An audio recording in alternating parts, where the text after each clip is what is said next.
குமார். நான் இந்த இன்சூரன்ஸ் ஃபீல்டில் ஒரு 5 இயர்ஸாக இருக்கிறேன். பெஸ்ட் சர்வீஸ் கொடுத்துட்ருக்கேன். பெஸ்ட் சர்வீஸ் மூலயமா நிறைய ரெஃபரன்ஸ் கிடைச்சிட்டு இருக்கு. அண்ட் தென் இப்போ நம்ம ஸ்லைடில் பார்க்கலாம். ஃபர்ஸ்ட் இன்சூரன்ஸ் எதுக்கு தேவை? இன்சூரன்ஸ் எதுக்கு தேவைன்னா, நம்ம டிபெண்டா நம்மளை நம்பி யாருன்னா இருந்தாங்கன்னா கண்டிப்பாக இன்சூரன்ஸ் தேவை. அண்ட் தென் பார்த்தா சிங்கிளாக இருந்தீங்க தேவையில்லை அப்படின்னு இருக்கும்போது, மேரிடானா தேவை. இல்லைன்னா சிங்கிளாக இருந்தால் நம்மளுக்கு பேரண்ட் இருந்தாங்கன்னா அவங்களுக்கு பேரண்ட்டுக்காக நம்ம சப்போர்ட் பண்ணுறதுக்கு ஃபினான்ஷியலாக இன்சூரன்ஸ் தேவை. ஸோ எந்த வகையில் பார்த்தாலும் இன்சூரன்ஸ் கண்டிப்பாக தேவை. ஸோ பார்த்தீங்கன்னா இன்சூரன்ஸ் ஏன் தேவைன்னு சொல்கிறோம் பாருங்க. இது நம்ம ஃபேமிலி. இதில் ஃபேமிலியோட ஏர்ன் பண்ணுற பர்சன் இஃப் சப்போஸ் ஏதாவது ஒரு இதில் ஆக்சிடென்ட்லையோ இல்லை ஒரு டெத் இது நேச்சுரலாக இறந்துட்டாங்கன்னா அவங்க வந்து ஃபினான்ஷியலி அவங்க வந்து சப்போர்ட் இல்லாமல் ரொம்ப தடுமாறுவாங்க. ஸோ அதுக்கு தான் சொல்கிறேன், ஒரு இன்சூரன்ஸ் என்ன பண்ணுதுன்னா, ஸோ அவங்க ஃபேமிலியை தாங்கி பிடிக்குது. எப்படி நம்ம வந்து இருக்கிறப்ப என்ன கண்டிஷனில் நம்ம ஃபேமிலி இருக்கோ அதே மாதிரி லைஃப் இன்சூரன்ஸ் நம்ம இல்லாதப்பையும் பார்த்துக்கும். So every one need insurance. இப்போ பார்த்தீங்கன்னா இதான் கோட். கடவுள்கிட்ட ஒருத்தர் கேட்டாரா, கடவுளே எனக்கு ஒரு நான் இல்லைனா கூட என் குடும்பத்துக்கு ஒரு நல்ல வழிகாட்டுன்னு. அதுக்கு தான் கடவுள் சொன்னாரா, ஒரு எல்ஐசி பாலிசி எடுத்துக்கோ உன் குடும்பத்தை பார்த்துக்கலாம்னு சொல்லி சொன்னாரா. அண்ட் தென் பார்த்தீங்கன்னா ஒரு coat, helmet for head LIC for life. So இது மஸ்ட். அண்ட் தென் பார்த்தீங்கன்னா லைஃப் இஸ் ஸோ அன்பிரடிக்டபிள். பார்த்தீங்கன்னா இது வந்து பார்த்தீங்கன்னா பகல்காம் டூருக்கு போனவங்க இறந்துட்டாங்க. அண்ட் தென் இது பார்த்தீங்கன்னா ஐபிஎல்ல ஆர்சிபி டிராஃபி வின் பண்ணிட்டு போறப்ப அந்த கூட்ட நெரிசல்ல இறந்துட்டாங்க. இது பார்த்தீங்கன்னா இந்த ஃபிளைட் கிராஷ்ல போனவங்க செத்தா பரவாயில்ல, அது கூட கஷ்டம் தான், ஆனால் இறந்தாங்க. அந்த ஃபிளைட் கிராஷ் ஆன இடத்த இருந்த ஸ்டூடெண்ட்ஸ், அங்கே சாப்பிட்டுட்டு இருந்த ஹாஸ்டல் ஸ்டூடெண்ட்ஸ் இறந்துட்டாங்க. ஸோ எப்போ யாருக்கு என்ன நடக்கும்னே தெரியாது. நான் என்ன ப்ரிஃபர் பண்ணுறேன்னா, என்கிட்ட வந்து எல்ஐசி ட்ரிம்டு ப்ராடக்ட் இருக்கு. எப்படி நம்ம வந்து ஒரு டைலர் கிட்ட போய் நம்ம ட்ரெஸ்ஸை வந்து நம்மளுக்கு ஏற்ற ஃபிட் மாதிரி தச்சுக்கிறோமோ அதே மாதிரி என்கிட்ட பாலிசிஸ் இருக்கு. உங்களுக்கு என்ன தேவையோ அதை நான் கரெக்டாக கண்டுபிடிச்சு கொடுப்பேன். ஸோ ஏன் எல்ஐசி நான் ப்ரிஃபர் பண்ணுறேன்னா, எல்ஐசி வந்து இந்தியாவின் மிகப்பெரிய நிறுவனம். அது பார்த்தீங்கன்னா எல்ஐசி வந்து என்ன பண்ணுது, நம்மளுக்கு கவர்மெண்ட் வந்து backbone of the government. பார்த்தீங்கன்னா இன்ஃப்ராஸ்ட்ரக்சர் டெவலப்மெண்ட், ரோட்ஸ், மெடிக்கல்ஸ் எல்லாமே பார்த்தீங்கன்னா எல்ஐசி தான் வந்து ஃபண்டு கொடுக்குது. ஸோ இதில் எல்ஐசியில் நம்ம வந்து ஃபண்டை இன்வெஸ்ட் பண்ணுறது மூலயமா நம்ம நேஷனுக்கு சப்போர்ட் பண்ணுறோம்.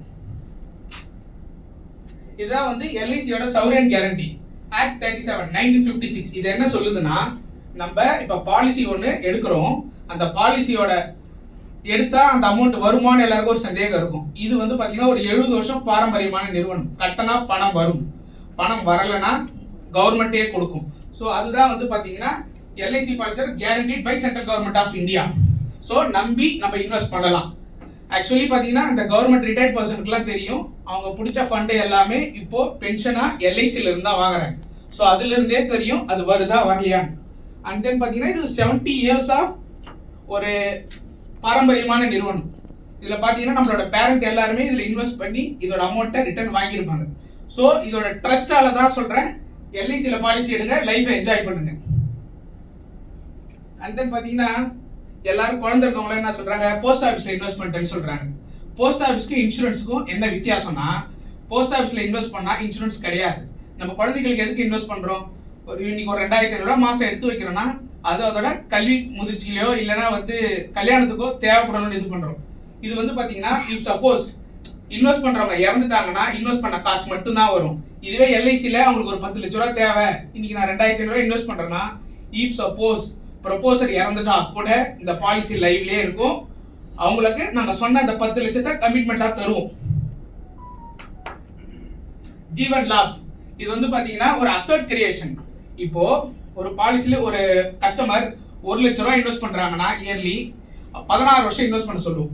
மீதி இருக்க 9 வருஷம் எல்ஐசியே பே பண்ணும். இதில் என்ன வரும்னா, நீங்கள் இன்வெஸ்ட் பண்ணுறது 16 லட்சம், வரக்கூடிய அமௌண்ட் 60 லட்சம். இது எதுலையுமே பாசிபிள் இல்லை, இது எல்லாமே guarantee. Jeevan Utsav it's for new pension scheme. இதில் பார்த்தீங்கன்னா இப்போ 10% ஆஃப் ரிட்டர்ன்ஸ் தராங்க. If suppose one customer invested 10 lakhsனா 1 lakh பெர் இயராக வந்து நாங்கள் ரிட்டர்ன்ஸ் தரோம்.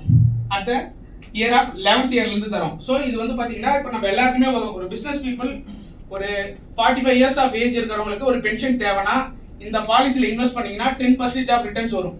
இப்போ நார்மலி ஒரு ஃபேமிலிக்கு ஒரு 5 lakhs தேவைப்படும். ஒரு 60 வயசு ஆன ஆளுக்கு 5 lakhs இயர்லி தேவைப்படும். அப்போ 50,000 மந்த்லி. ஸோ இந்த பாலிசியில் நீங்கள் 50 lakhs அம்மல்ஷூட் எடுத்தீங்கன்னா உங்களுக்கு yearly 5 lakhs possible guarantee. So வந்து இந்த பாலிசி தான் இப்போ வந்து blockbuster product in LIC.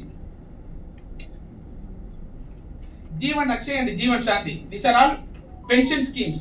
இது பார்த்தீங்கன்னா ஜீவன் அக்ஷய் இன்னைக்கு 10 லட்சம் இன்வெஸ்ட் பண்றாங்க, 25 வயசு ஆள் இன்வெஸ்ட் பண்றாங்கன்னா வருஷத்துக்கு 64,361 ரூபாய் தரோம் கேரண்டீட். அதே மாதிரி ஒரு 55 வயசு ஆள் ஒரு 10 லட்ச ரூபாய் இன்வெஸ்ட் பண்றாங்கன்னா 67,205 ரூபாய் தரோம், இதுவும் கேரண்டீட். இது மாறவே மாறாது. கவர்மெண்டோட பேங்க் ரெப்போ ரேட் கூட மாறும், இது மாறாது. அண்ட் தென் பாத்தீங்கன்னா ஜீவன் சாந்தி, இதுல என்ன சொல்றாங்கன்னா கேரண்டீட் ரேட்ஸ் ஃப்ரம் 6.76 to 10.63. இது எந்த பேங்காலையும் தர முடியாது, எந்த இன்சூரன்ஸ் கம்பெனியாலும் தர முடியாது. இதுல என்னன்னா டெஃபர்மெண்ட் பீரியட் இருக்கு. பாத்தீங்கன்னா 1 to 5 years நம்ம எவ்வளவு வெயிட் பண்றோமோ அவ்வளவு வகையில நம்மளுக்கு வந்து இன்கம் வரும்.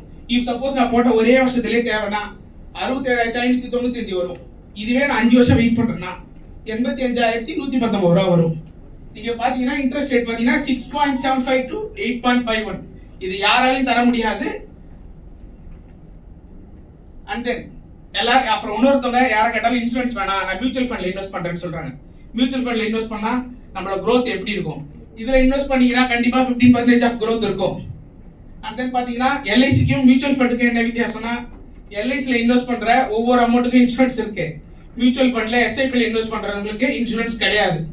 அண்ட் தென் பாத்தீங்கன்னா இதுதான் நிவேஷ் பிளஸ். நிவேஷ் பிளஸ்ன்றது ஒன் டைம் இன்வெஸ்ட்மெண்ட் 1,25,000 ல இருந்து அப் டு 1 crore வரைக்கும் இன்வெஸ்ட் பண்ணலாம், இல்ல அதுக்கு மேலே இன்வெஸ்ட் பண்ணலாம்.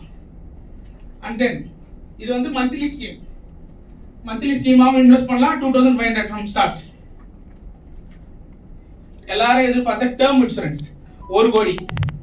1 கோடி டேர்ம் இன்சூரன்ஸ் வந்து 35 வயசு ஆள் எடுத்தாங்கன்னா ஒன் டைம் இன்வெஸ்ட்மெண்டா 3,32,000 கட்டினா போதும். இதே 35 வயசு ஆள் 40 வருஷம் டேர்ம் எடுத்து 10 வருஷம் பிபிடி கட்டினா வருஷத்துக்கு 46,620 ரூபாய் கட்டினா போதும்.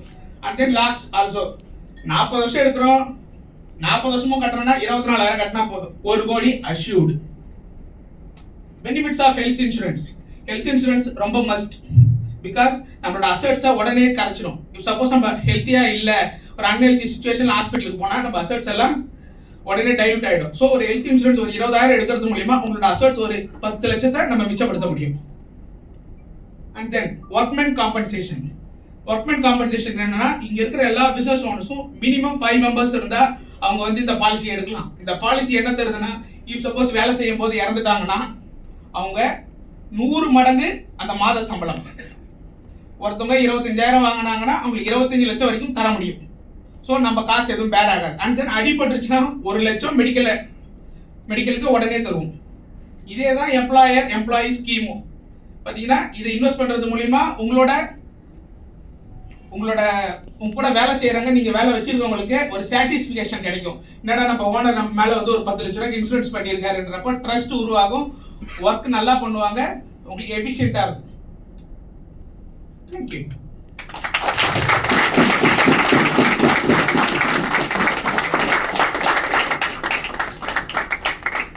Let me request Ms. Narmada to